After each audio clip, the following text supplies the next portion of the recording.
Meus escolhidos, hoje o assunto é sério e falarei francamente com vocês. Quero falar sobre o silêncio. Não o silêncio de quem não tem nada a dizer, mas o silêncio de quem aprendeu, muitas vezes através da dor, que nem todas as fases da vida exigem palavras. Há momentos em que se explicar é o maior erro que você pode cometer. Quando você se abre cedo demais para os processos que Deus está realizando em sua vida, isso pode ser mais destrutivo do que qualquer fracasso já causado. Esse é o tema de hoje. Mas não falarei apenas de teoria, porque vocês já ouviram teoria demais. O que realmente transforma a vida de uma pessoa é quando ela vê a verdade revelada pela realidade, quando reconhece sua própria história na história de outra pessoa. Então, hoje farei diferente. Contarei a história de um homem, um personagem que vivenciará exatamente o que muitos de vocês estão vivenciando agora. E através da vida dele, vocês entenderão por que o silêncio pode protegê-los, por que falar demais os impede de avançar, e por que esta fase, a fase em que vocês se sentem confusos e desorientados, é na verdade a etapa mais importante da sua jornada. Eu uso histórias porque elas tocam mais fundo. Quando eu apenas ensino, sua mente entende. Mas quando eu conto uma história, sua alma entende. E eu quero que sua alma entenda o que você está prestes a ouvir. Meu nome é George. Vamos começar. Este homem, vou chamá-lo de Daniel. Daniel cresceu em uma cidadezinha, uma casa minúscula com o chão gelado e o telhado de zinco rangendo sempre que chovia forte. Seu pai era construtor. Saía antes do amanhecer e voltava quando já estava completamente escuro. Suas mãos estavam sempre rachadas, suas costas sempre curvadas. Um homem que dedicou a vida inteira a sustentar sua família, mas nunca recebeu uma palavra de agradecimento da vida. Quando Daniel tinha uns 10 ou 11 anos, algo aconteceu que deixaria uma marca indelével em sua vida. Seu pai foi ao banco para resolver algumas coisas. Ele usava sua melhor camisa, velha, mas limpa. Mesmo assim, a caixa tratou seu pai como se ele fosse invisível. Ela o ignorou completamente, o fez esperar e respondeu de forma seca e indiferente. Enquanto os dois saíam, Daniel olhou para o pai e viu algo que nunca tinha visto antes. O pai baixou a cabeça. Nenhuma palavra foi dita, apenas uma reverência, e ele continuou andando. E Daniel, aos 10 anos de idade, sentiu algo crescendo em seu peito que não conseguia nomear. Raiva, vergonha, dor, tudo entrelaçado. E naquele exato momento, sem contar a ninguém, sem anotar em lugar nenhum, ele fez um voto silencioso, uma promessa e repetia todas as noites antes de dormir sem nem perceber. Isso não vai acontecer comigo. Não serei humilhado. Me tornarei uma pessoa de prestígio. As pessoas terão que me respeitar. Aquele menino cresceu com uma fome não de comida, mas de reconhecimento, de valor, de um desejo de provar sua existência. E ele canalizou tudo isso para o trabalho. Aos 16 anos fazia bicos. Aos 18 saiu de casa. No início dos 20 anos entrou para uma empresa e decidiu chegar ao topo a qualquer custo. E esse preço era alto. 60, 70 horas por semana, noites em claro no escritório, almoços apressados na sua mesa. Nunca tirou férias.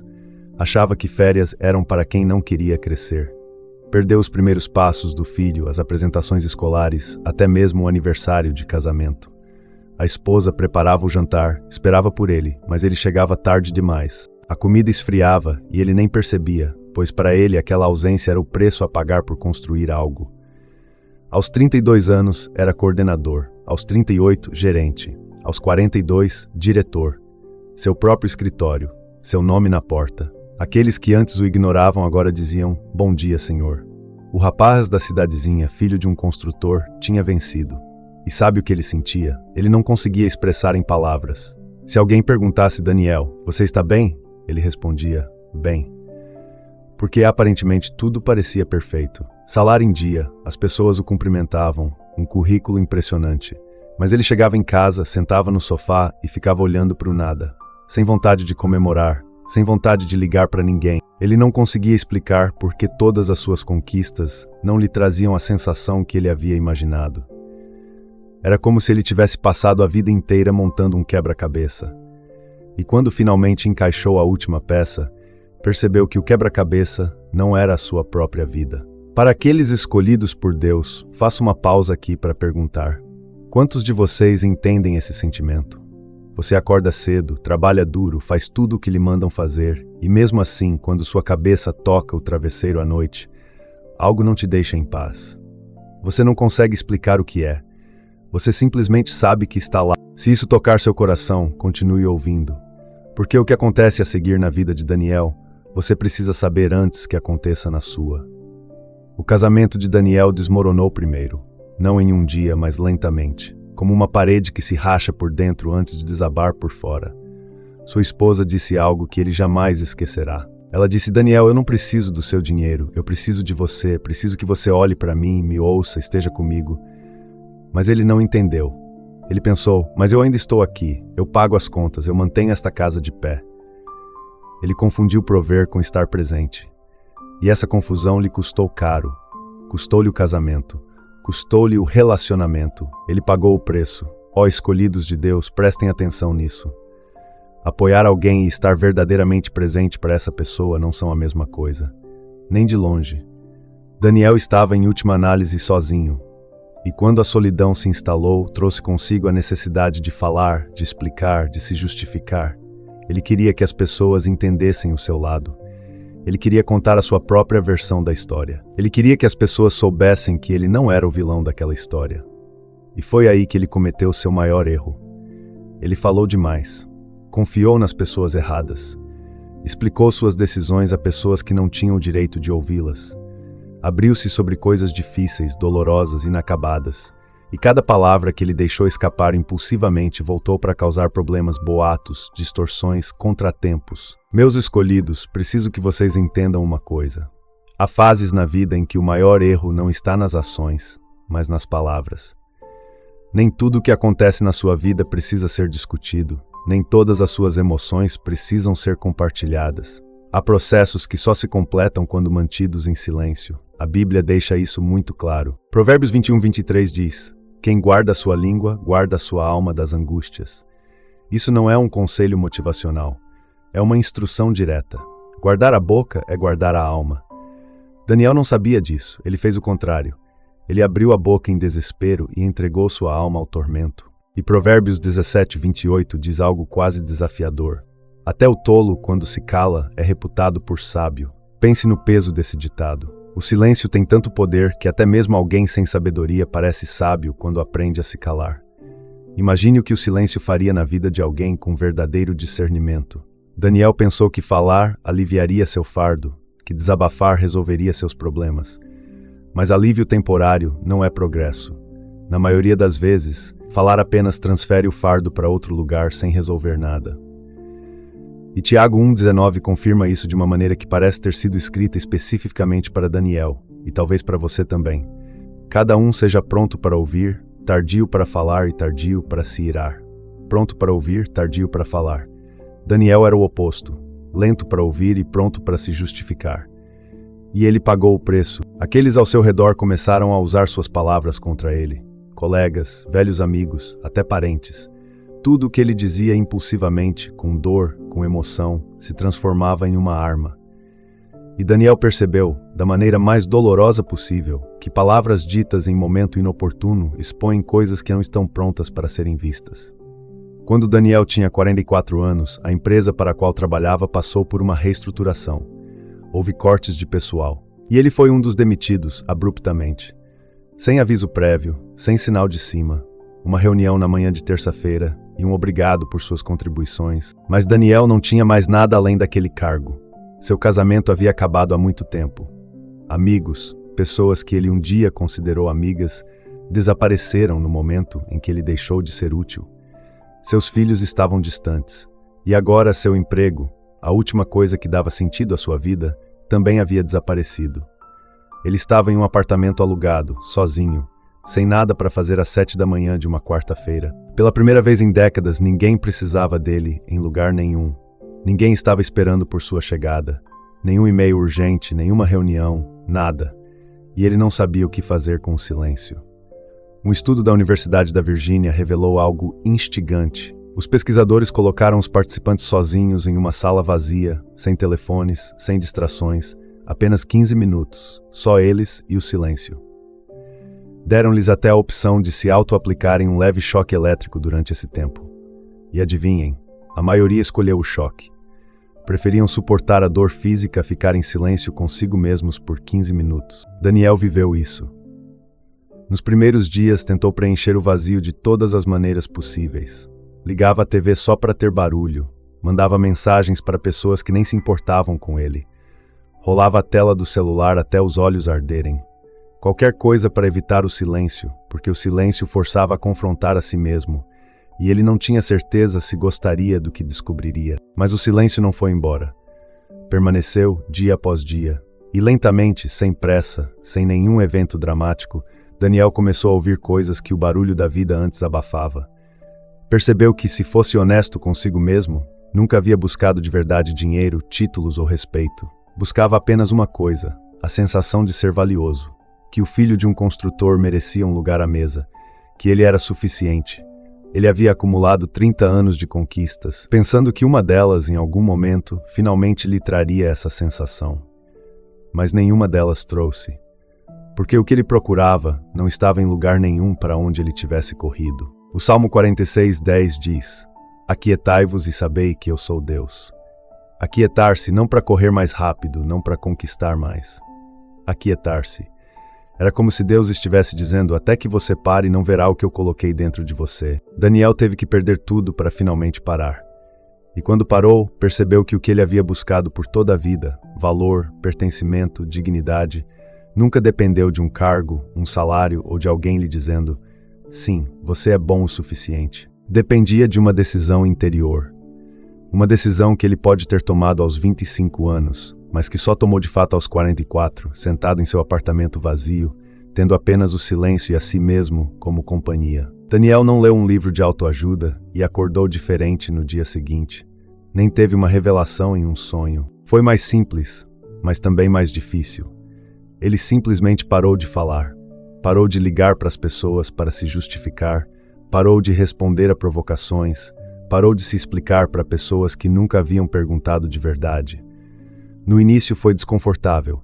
Estamos acostumados a usar palavras como muleta emocional, mas com o tempo, o silêncio começou a fazer o que nenhuma conversa jamais havia feito. Aqueles que constantemente tentavam bisbilhotar seus planos, suas decisões, o que ele faria da vida, gradualmente desapareceram. Sem discussões, sem confrontos, simplesmente sumiram. E aqueles que permaneceram ficaram sem exigir o direito de interferir. O silêncio organizou as coisas de uma maneira que anos de diálogo não conseguiram. Daniel também percebeu algo sobre o medo. Ele costumava pensar que o medo desapareceria quando sua vida melhorasse, mas isso não aconteceu. Ele conseguiu um novo emprego e, em seguida, começou a temer perdê-lo. Quitou suas dívidas e depois se preocupou com outras coisas. O medo simplesmente mudou de lugar, até que ele entendeu que o medo não segue as circunstâncias. Ele segue sua atitude perante a vida. Enquanto você viver reagindo a tudo ao seu redor, o medo terá o microfone. Mas quando você decide que está bem, independentemente das circunstâncias, o medo perde a voz. 3 anos depois, Daniel não fala muito, mas quando fala, as pessoas param para ouvir. É isso que o silêncio faz quando você o suporta pacientemente. Ele torna suas palavras raras, e a raridade sempre tem peso. Mas agora quero falar diretamente com vocês, os escolhidos de Deus. Muitos de vocês estão passando por uma fase como a de Daniel. Vocês estão quietos, vocês observam e se perguntam se estão no caminho certo, porque ninguém ao seu redor parece entender o que vocês estão passando. Preciso que vocês entendam uma coisa. Esta época de calmaria é apenas a superfície. Por fora, parece que nada está acontecendo. Mas no subsolo, as raízes estão crescendo fortes para sustentar o que está por vir. Quem está de fora pode pensar que você parou, mas quem está vivendo a jornada sabe que nunca se esforçou tanto em silêncio. Você não deve explicações a quem não caminha ao seu lado. Você não deve satisfação a quem confunde curiosidade com autoridade. E você não precisa provar sua perseverança com palavras. A perseverança se prova com o tempo. Na Bíblia, Eclesiastes 3:7 diz: há tempo de calar e tempo de falar. Isso não é uma sugestão, é uma ordem de sabedoria. Aqueles que não respeitam os momentos de silêncio pagarão o preço quando chegar a hora de falar, pois falarão quando não houver mais nada a dizer.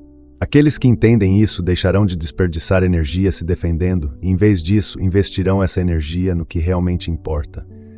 E quando chegar a hora de falar, que certamente chegará, você não precisará gritar. Você falará apenas uma vez, e isso basta. Cerca de 3 anos depois, Daniel estava lavando a louça. Não era um momento especial, sem música tocando, sem pôr do sol glorioso. A noite caiu, ele estava lá lavando um prato, a água ainda correndo, e de repente parou, segurou o prato na mão e percebeu algo que o surpreendeu. Naquele dia ele não comparou mais sua vida com a de ninguém. Não planejou sua próxima conquista. Ele estava ali lavando um prato e estava em paz com isso. Lembrou-se de si mesmo 10 anos atrás, um homem que não conseguia parar, que não conseguia jantar sem checar o celular, um homem que media seu valor pelo título que possuía, e sentiu a distância enorme entre aquele homem e o homem que era agora, que podia lavar um prato em paz. Seus olhos se encheram de lágrimas. Ele não tentou contê-las, porque não era tristeza. Era o seu corpo percebendo que algo que fervilhava dentro dele há muito tempo finalmente havia se curado. A voz do menino de 10 anos que costumava sussurrar: "Você tem que fazer mais, você tem que provar mais", ainda estava lá.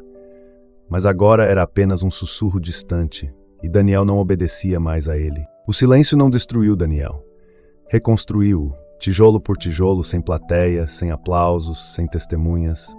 A versão que emergiu desse processo não era mais forte porque ele tinha mais.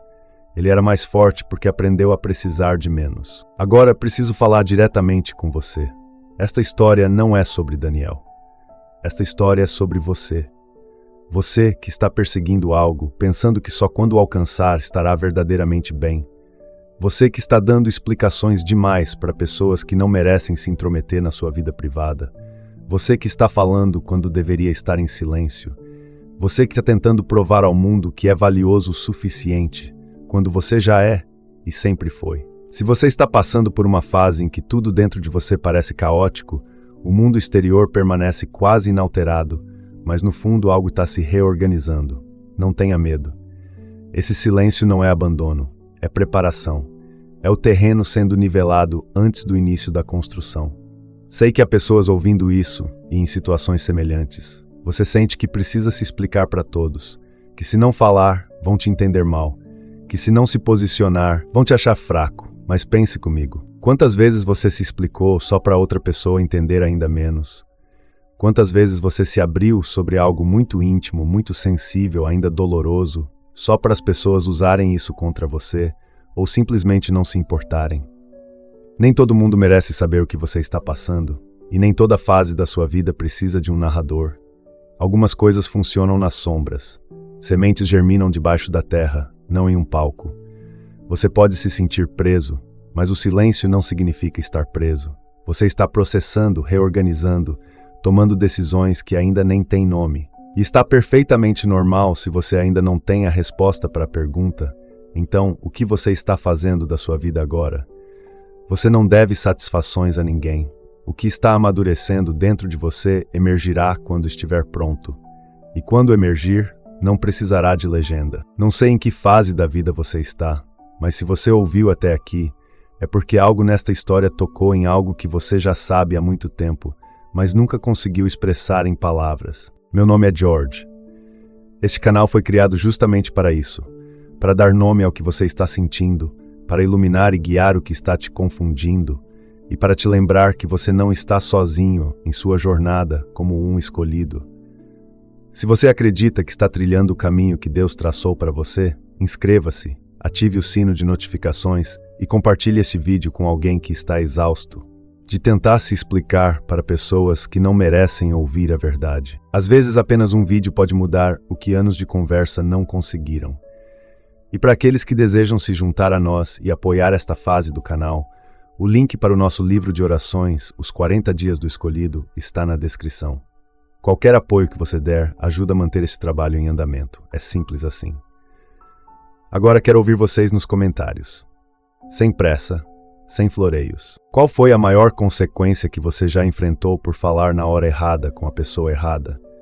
Talvez seja uma amizade que terminou, um plano que desmoronou porque você compartilhou cedo demais, uma explicação sincera que se tornou uma arma na boca de alguém que não tinha o direito de saber.